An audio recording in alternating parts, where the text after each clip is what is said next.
My name is Justin Harshard. I'm a student physical therapist. For educational purposes, are you okay with me recording today? Yes. All right, perfect. So what I want to do is we're going to check out the carpal tunnel syndrome that you have on your right wrist.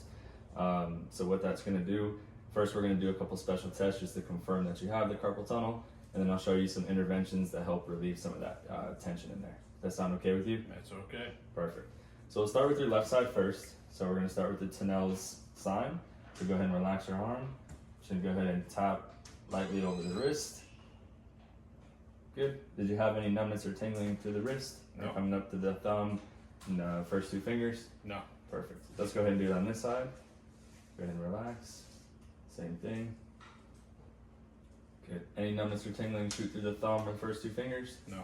Good.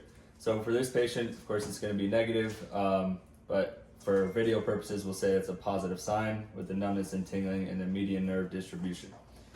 So the next one we're going to do is just a flick sign. So all I want you to do is just go ahead and shake your wrist. Good.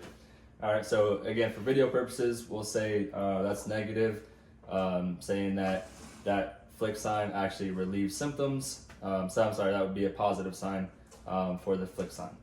Now for intervention, for manual intervention, let me go ahead and see your arm. So for this one, we're going to do a fascial stretching. So it's just simply stretching out the sheath that is covering that nerve that's being compressed in the compartment.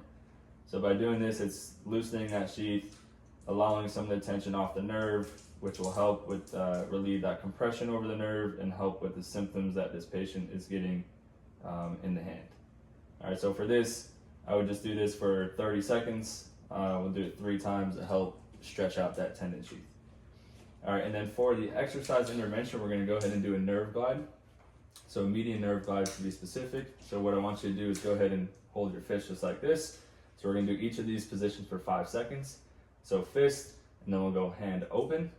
Good, 5 seconds. And then we'll go ahead and just tilt that hand back for 5 seconds.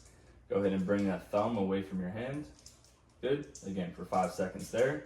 And now go ahead and rotate that hand towards you. 5 seconds there, and then with your other hand, we're going to go ahead and provide a gentle stretch on the thumb, and you would hold that for 5 seconds as well. So for that, you would do that, go through that motion 3 to 4 times, and I would want you to repeat that about 10 times per day. All right, do you have any questions or anything for me?